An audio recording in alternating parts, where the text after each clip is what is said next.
यदा यदा हि धर्मस्य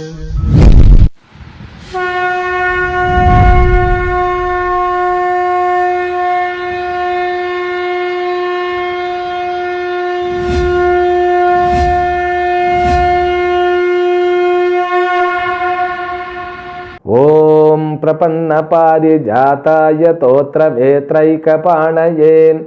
ज्ञानमुद्राय कृष्णाय गीतामृतदुहे नमः.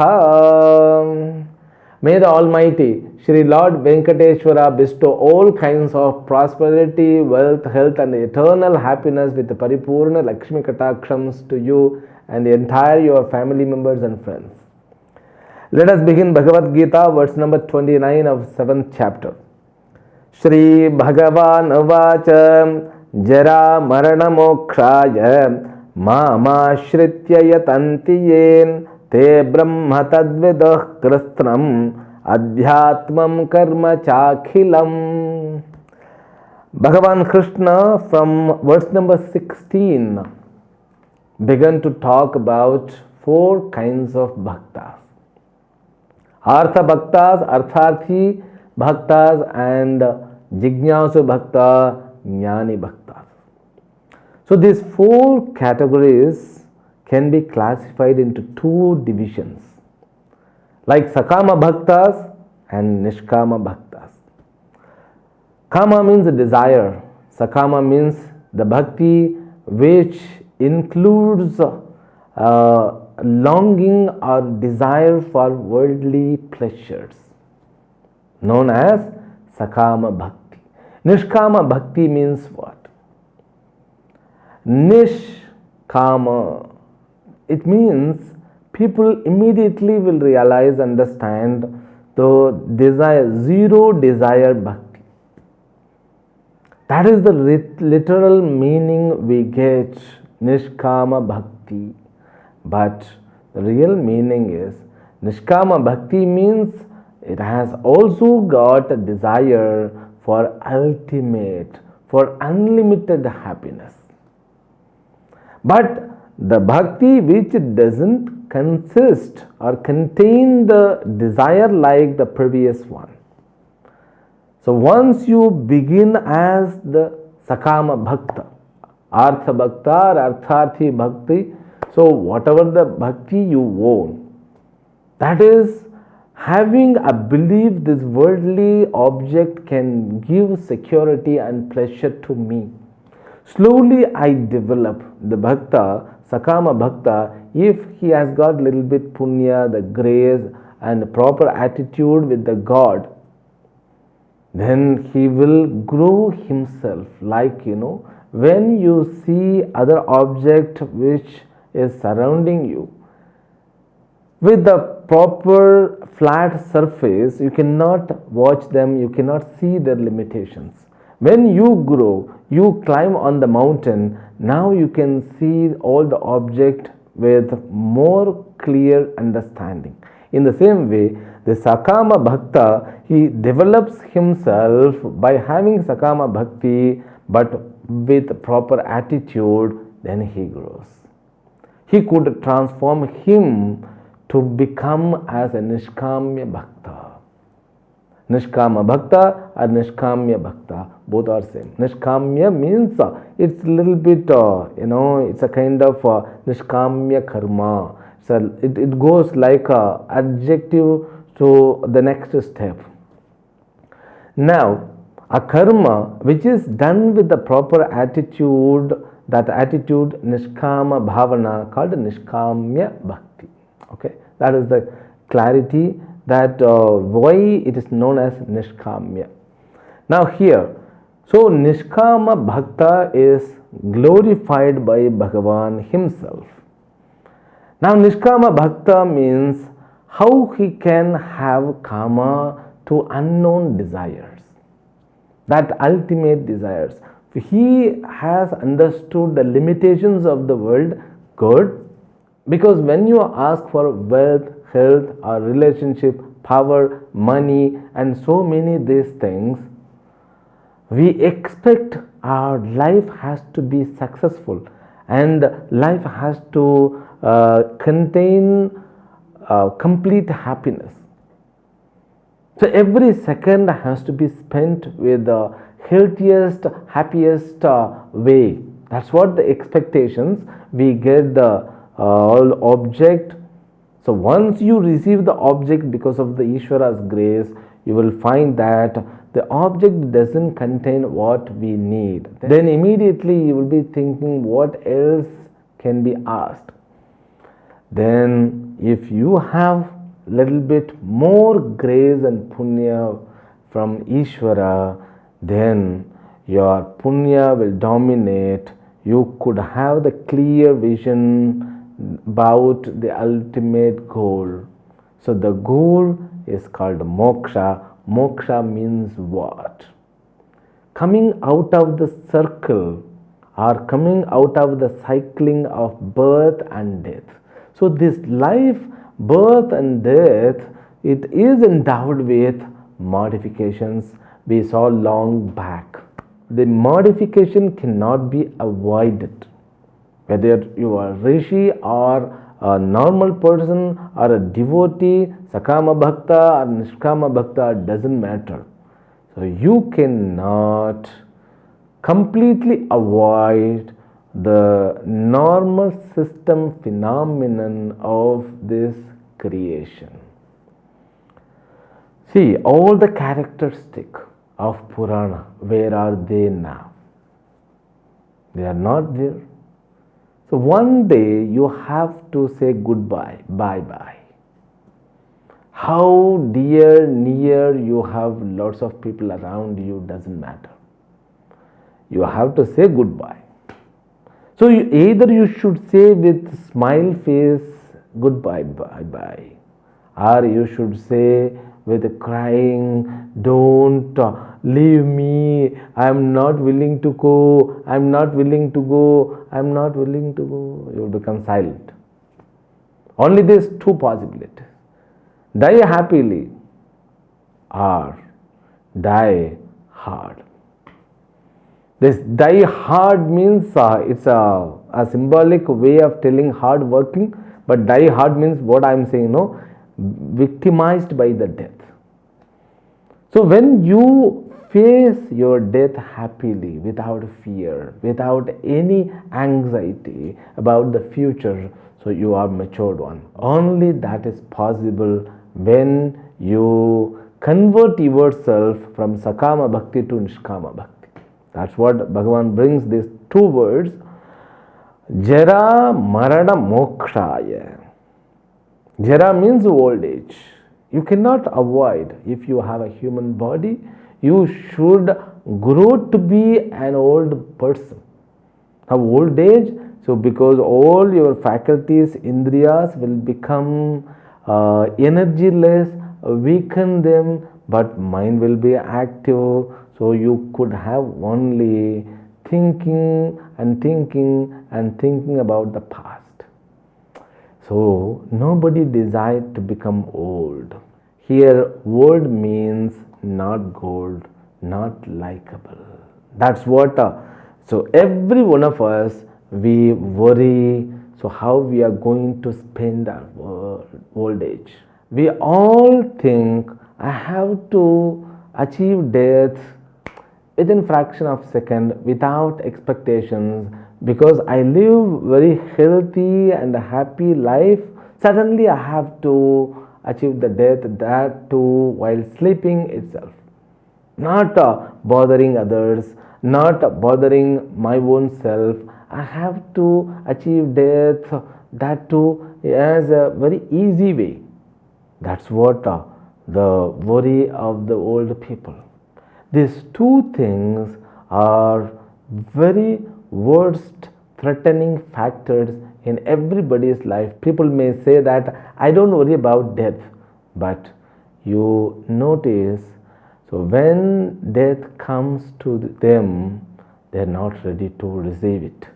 So now it is bhakta, so who has converted himself as a nishkamya bhakta, he is ready to face. Now here Bhagavan says in different way. So they fix moksha as their goal. But truly speaking, they fix me as the goal, because there is no difference between moksha and me. We are one and the same. Moksha and me is one and the same. So where I am, there no death, no old age. It means what? They got rid of old age and death. Wow. Then immediately you may understand that if I study Bhagavad Gita, I won't become old. I won't die. This is the conclusion you may get. And many people who study Bhagavad Gita also, they also preach in that way. It's very wrong. So you have to grow to be a old person. That is maturity. But this is thinking about next turn. You won't get into the circle again, because now you are born, you have to grow to be old, then you have to leave this body, but you should not enter again in this body or some other body. That is negated. You are not going to have one more birth. That's what here is known as moksha. Moksha from what? Freedom from the circle or cycling. So even circle means, where you begin, you come and you join there. Cycling means, so again and again, birth, death, death, birth, birth, death, birth, death. So you can conquer birth and death by having a proper effort. That effort only can be made between birth and death, not between death and birth. Once you die, there is no choice you to take birth. So what I mean to say, once you achieve death, you don't have your body, mind and sense complex to make effort to avoid the birth. But once you are born, now you have the chance to avoid the birth. So once you are born, definitely you are going to die, but you are going to separate yourself from the death. That's what, why Bhagavan is bringing this topic. Because the 8th chapter, it completely talks about the journey after the death and what happens during the death and what happens at the door of the death. So now death has to be discussed. But the religion which uses death as a threatening factor to convince the people, that is wrong. But Bhagavan Krishna here is not bringing the death factor to threaten the people, to convince them to be a spiritual one. No, here death is the normal phenomenon. The death is connected with birth, and birth and death is connected with all the modifications between. There are 6 kinds of modifications said in the beginning level of the text, called Tattva Bodha. Asti Jayate Vardhate Viparinamate Apakshiyate Vinashyati. A person to be born, he is born because he was there in the unmanifested form in her or his mother's womb. Then he is born, he grows, and he also gets modifications, and he decay. Finally he goes into unmanifestation. The 6 kind of a modification cannot be avoided by any creature. Now, if at all you want to come out of this cycling, you have to catch hold Ishvara. That's what he says. So, Mam ashritya ye yatanti. Having me as a shelter, who make effort. That effort with the finest ultimate goal called moksha. Moksha or me, one and the same. Daivi hesha gunamayi mama maya duratyaya. Because Maya brings all modifications. This apara prakriti is known as Maya. The Maya brings all this. Therefore, in order to overcome Maya, Mame Vaye Prapadyante Mayam Metam Tarantite. So, who refuge in me, who surrender to me, they alone can overcome the Maya. So Bhagavan told long back, that's what he confirms again. Who make effort having me as a support, they just get rid easily from all these cyclings. Not only that, so they will also come to know few more details. Those details are very much valid by Shastra. So those details are not available in normal experience of the world, known as Te Brahma Tadviduhu Krishnam Adhyatmam Karma Cha Akhilam. They will come to know the secret of Apara Prakriti. Apara Prakriti means what? That which is nothing but matter. And they will also come to know about the consciousness completely. So they will be informed in the both aspects of God's Swarupa, means Ishvara Swarupa. So when they are informed that, they could understand. This is like, so when Artha Bhakta, he himself elevates to be Artharthi Bhakta, then he grows to be a Jignasu Bhakta. Jignasu Bhakta, who is discussed in the last verse. Now Jignasu Bhakta, he will convert himself as a Jnani Bhakta. So that process is told here. So once you become Jignasu Bhakta means one who sought for God himself. One who fixes the goal, I have to reach the God. I have to get rid of all samsara. This person is called Jignasu, but he confirms that only through achieving knowledge alone God can be received, God can be accomplished. That's what his conclusion. Therefore, he is called Jignasu Bhakta. Jnatumicha Jignasa, desire to know. Desire to know means what? Desire to realize the fact of the birth and death, everything. Therefore, so the person who has become Jnani Bhakta, he understands and realizes the secret of Brahman, the consciousness, and he also understands all karma. There are three kinds of karma. We call it Prarabdham, Sanchitam, Agami. All these three karmas. These three karmas means, so Sanchita means all the storage. Because whatever the karma we have done for the past so many janmas, they are accumulated as a huge bundle of karma phalas, the result of actions. Those all actions are known as Sanchitam karma. Okay, from that Sanchita karma, we have taken a little part, a small part, small amount of karma phala to enjoy and finish it.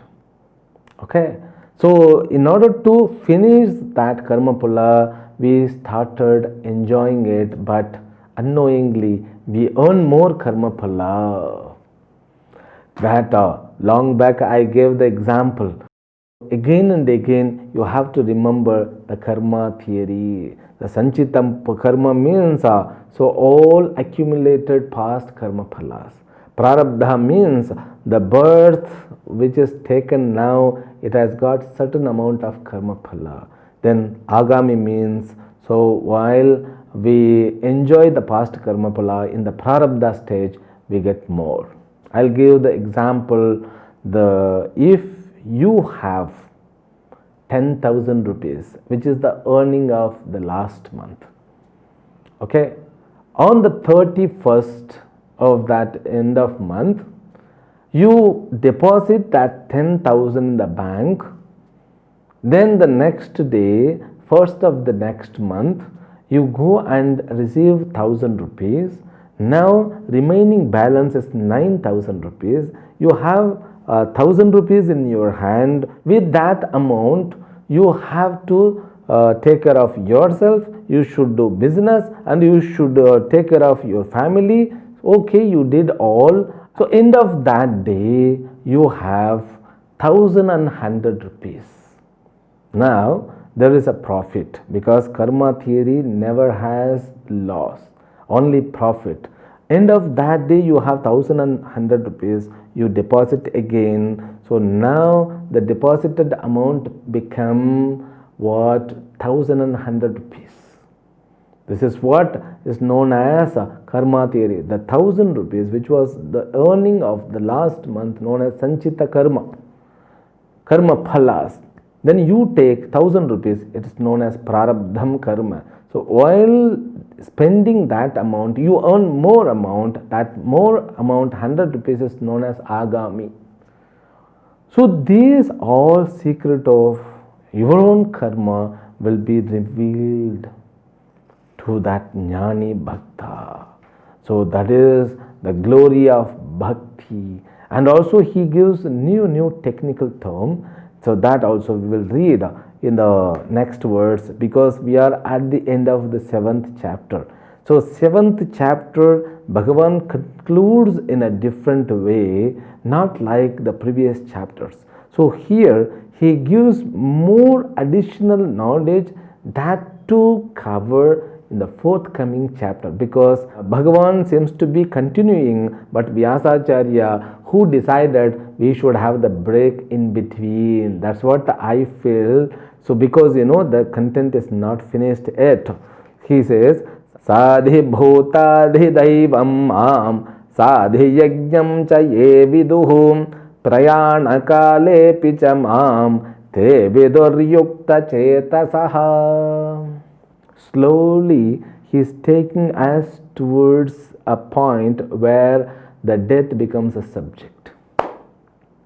He says that person will realize the secret of Brahman in the last words, and secret of self karma, and secret of universal karma. Then Sadhi bhutadhi daivam mam, adhibhutam, adhidaivam, adhiyajnam. He introduces 3 technical terms.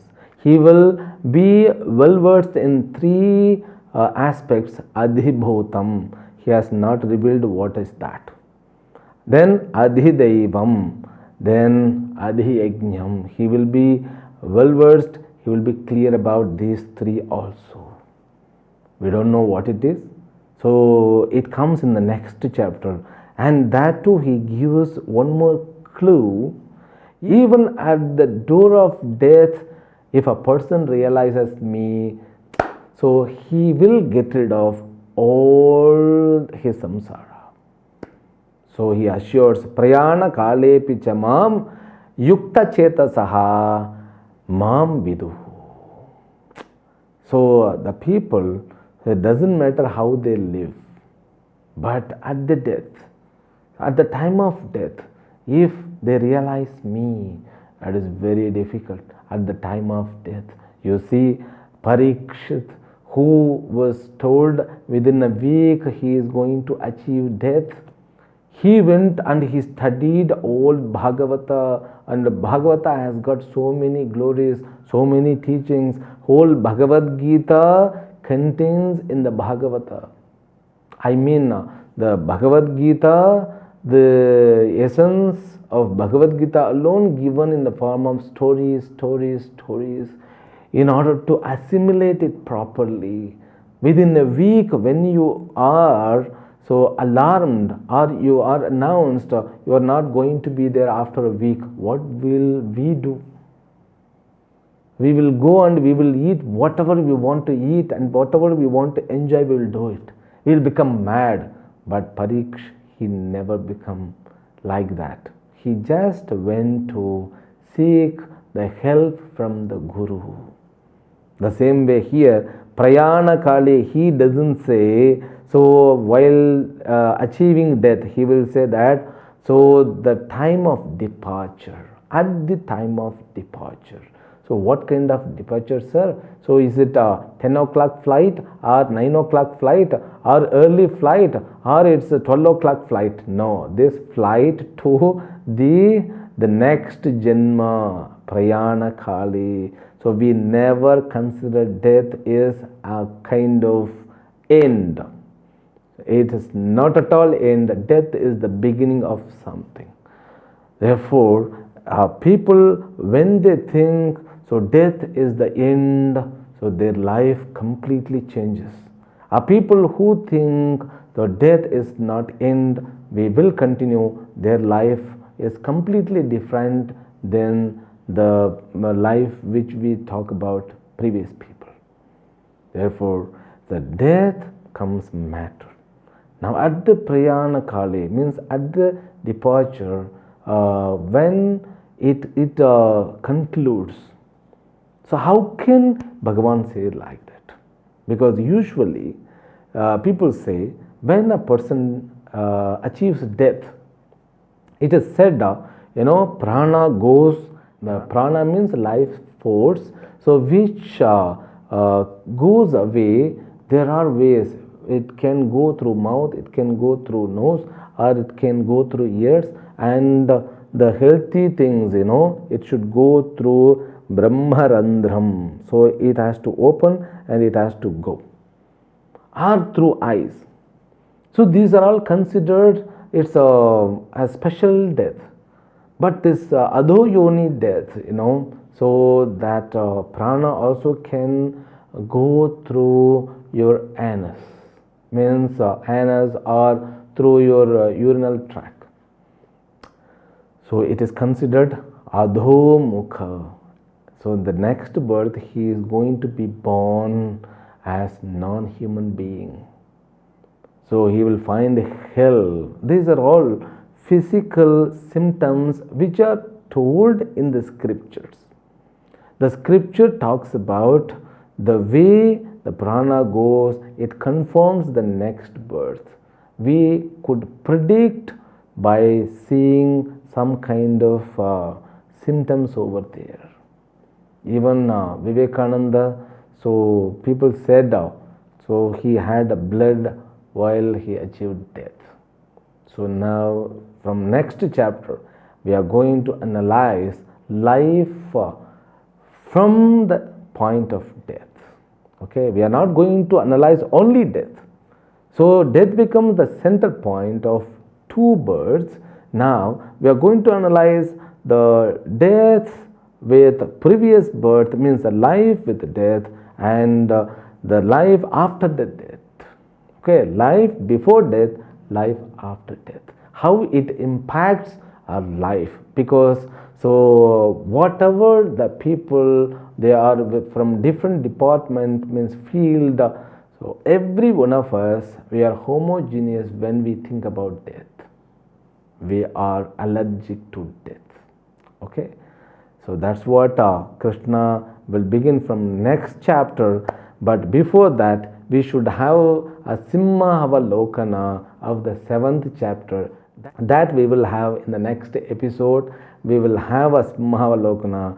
At the same time, we will also go for 8th chapter. Harihi Om. Om Purnamadah Purnamidam Purnat Purnamudachyate Purnasya Purnamadaya Purnamevavashishyate. Om Shanti Shanti Shanti. Harihi Om Shri Gurubhyo Namaha. Harihi Om.